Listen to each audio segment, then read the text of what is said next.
production, into habanero production, into any form of pepper, whether chili, bell pepper, habanero, or any form of pepper at all. This is a very important video for you that you mustn't miss. Why do I say so? You can see that at the moment we are harvesting our habanero pepper. That is example of it on the floor there. Camera, take it down so they can see. So a lot of people don't know the process of going about how to harvest the habanero. So everything you're seeing right behind me, beside me, and at the back is our habanero farm, planted inside a screen house. A lot of people don't know how to go about the technology of planting this. Many people have reached out to me. How can we do this? How can we do that? In this video, I am going to be explaining to you vividly how to go about habanero plantation, using it as a case study for other people. So anybody reaching out to me, oh, how can I go about learning this? This video is for you. Share with your friends. Do not forget to subscribe to my YouTube channel, and also invite more people to come into this field and learn from this video. Number one, there are very simple steps on how to go about planting this habanero pepper. There's nothing special there. Look at me very well. Do I have two heads? Let me remove my hand. Do I have two heads? Obviously not. So if I can do it, obviously you can do it too as well. So there's nothing special there. So a lot of people do think, oh, this greenhouse technology is so complex. No, it's not complex at all. It's something you can learn. In a space of 2 to 3, 4, 5, 6 months, you are done learning about this thing and you are a pro in it. So a lot of people doing a lot of content, making it feel complex. It is not usually so. This process is not complex at all. So in this video, one of the most important things I am going to tell you is that calm down and listen to me very well. Steps to steps, how to prepare land, from land preparation to nursery to growing up, and also maintaining it every day until it reaches this stage of harvest. Just as you can see, I'm harvesting now. Number one, site preparation, which is also land. Whether you are planting in a screen house or in a greenhouse or anywhere, so far you are making use of the soil. Number one thing you have to do is to carry out your soil analysis. I said something the other time. I was like, your soil also, you have to treat it well. Your plants, you have to take care of them like babies, just like human. Because these things, as you can see, they are living things too. They communicate. How well can you interpret their communication? So you have to take care of them well.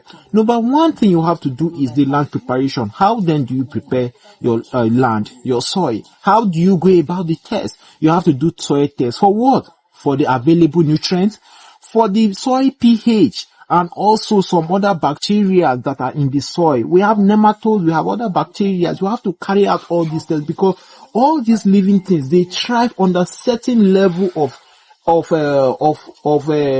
bacteria, certain level of pH, you have to undergo all these tests. So starting from nematode, you have to carry out a lot of people plant this, and nematodes affect their crop. They don't know what to use, how to go. So one of the things you have to do is that prepare your soil well.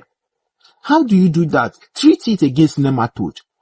You can use nematicide, you can use any other form of nematicides, and you understand, you can go to all this agrochemical store and you will ask them that you want to buy nematicide, they will administer it to you. Number two, you have to carry out soil pH test.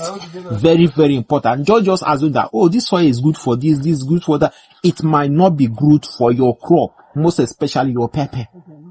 The average pH required by pepper to grow and thrive well is between 6 and 7. That is the normal one for all crops. And some fall below. Some is acidic, some is alkaline. How then do you manage and neutralize the soil pH of your crop before you go about planting? A lot of people don't carry out soil test. That's why you see them failing. Oh, I planted pepper and it did not come out well. It's not yielding, it's not growing, it has stunted growth, yellowish of leaves, this and that. Sometimes what might be affecting them is the soil pH. Did you or do you usually treat your soil well and neutralize the pH before planting? Another aspect of it is your nursery. A lot of people might not tell you this, but this is another very important aspect of agriculture. Your nursery. People go into nursery preparation or production without having the adequate knowledge on how to go about it well. How do you prepare your nursery? The mixture of cocoa pits and your other substances that will come about, and so people don't sterilize their cocoa pit. They don't sterilize it at all. They will just go and buy, do the mixture with other, components and come about planting. They will just do. And another thing is viable seed. The source where you get your seed is also very important. But maybe I will have to make a video about nursery preparation separately. But for this time around, I want to focus on growing this from soil preparation to the feeding. So after you've prepared your soil, you've treated it against nematode, you've treated the pH, you've treated it against all these other bacterial factors. And let me just chip in this. Actually, I shouldn't have said this for free, but because you are my good follower and you've watched this video up to this moment, let me just say it. There are some bacteria that thrive in soil that helps plants grow well. Every plant has a particular or specific bacteria that makes it grow well. And for you to boost these bacteria organically without adding any chemical at all is for you to add a substance. There are substances that help to boost soil bacteria for your crop to do well. And one of it is your organic molasses. I'm just telling you, I shouldn't have said this, but I have to say it just to give that for you. So a lot of people might not know what is molasses. That is an assignment for you to undergo. So go and check what is molasses. Once you add molasses to your soil, it will help boost the bacteria and cause your crop to thrive well. Those are some of the land preparation that you have to undergo before planting your pepper. So another thing is the humidity. This pepper needs a particular amount of humidity for it to do well. That's why you can see us covering this. This is a net house. You can see us covering this, creating shade. Aside repelling insect and pests away from it, it is kind of regulating the humidity that is in this environment too, for it to thrive well and do well. If you plant your habanero pepper in an open field, hardly will you see it yield like this. I'm not capping, but the people who plant it on open field will understand the fact that, it doesn't really do well. There is a relative amount of humidity that is required by this plant. Most farmers don't undergo all these processes. They just plant, there's money in pepper, let's plant it, let's do this, and discover that they will start facing some irregular things. So you have to understand all this.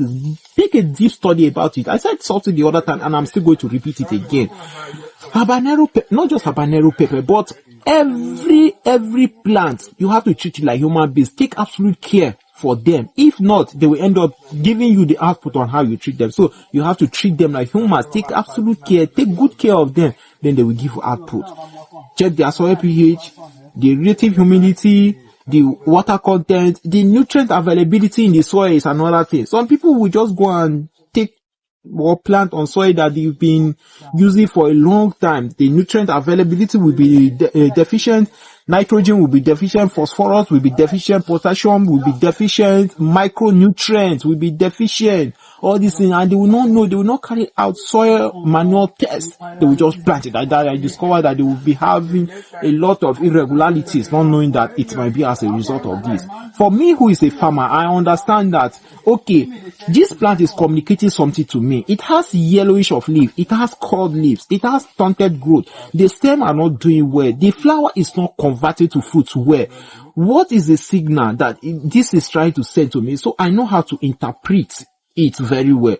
It has yellowish leaves, it has changed, it has done, it's doing like this, it's doing like this. So this sign that is giving to me, what is deficient or what is the cause?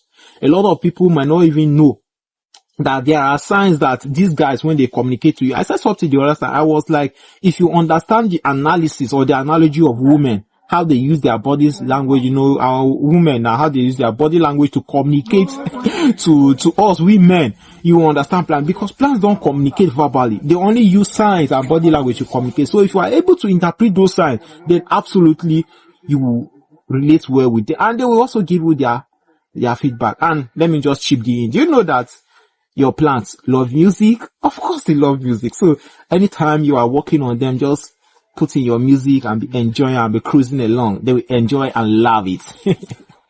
Alright, so moving on to the managerial practices. How well do you manage your habanero pepper? How do you treat them against pest invasion, against aphids, against thrips, against white flies? These are the three main things or pests that affect your pepper. Aphids, thrips, white flies. How well do you manage them? So people will plant and 2-3 weeks they've not sprayed their pepper at all.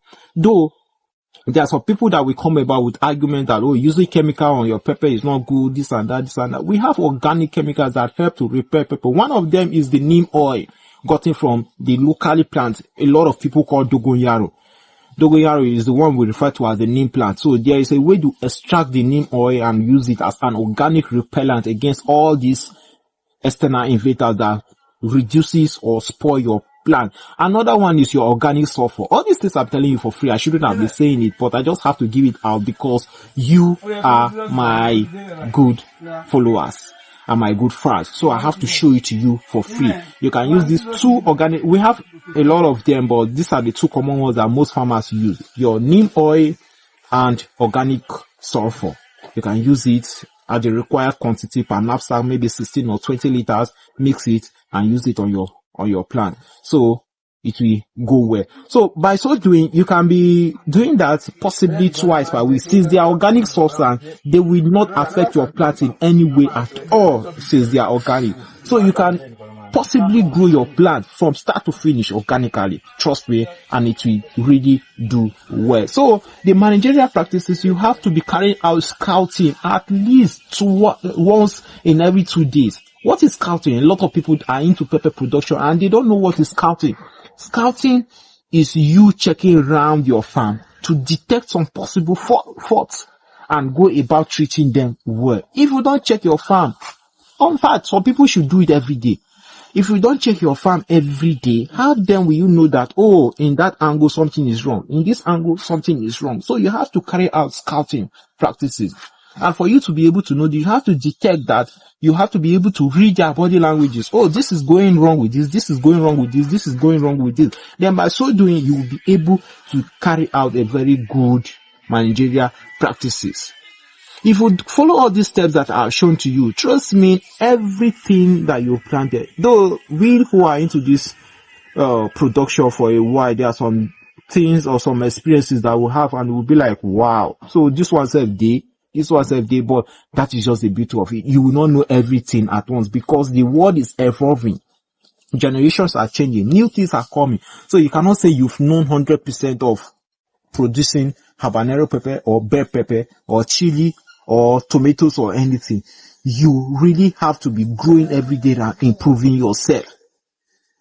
So at this point, if you've not really subscribed to my YouTube channel and you are enjoying my videos, trust me, you are not doing well. Kindly subscribe to my YouTube channel and help me share this video with people you know that are fellow farmers that will benefit from this video, because I have shared a lot of good information in this video that will really help farmers. So if peradventure you want to reach out to me for more information on how to grow your habanero or any type of pepper at all, whether in an open field or screen house or net house or greenhouse, my contact is written boldly on the screen. Reach out to me via WhatsApp or put a message across to me and I will respond to you as quick as possible.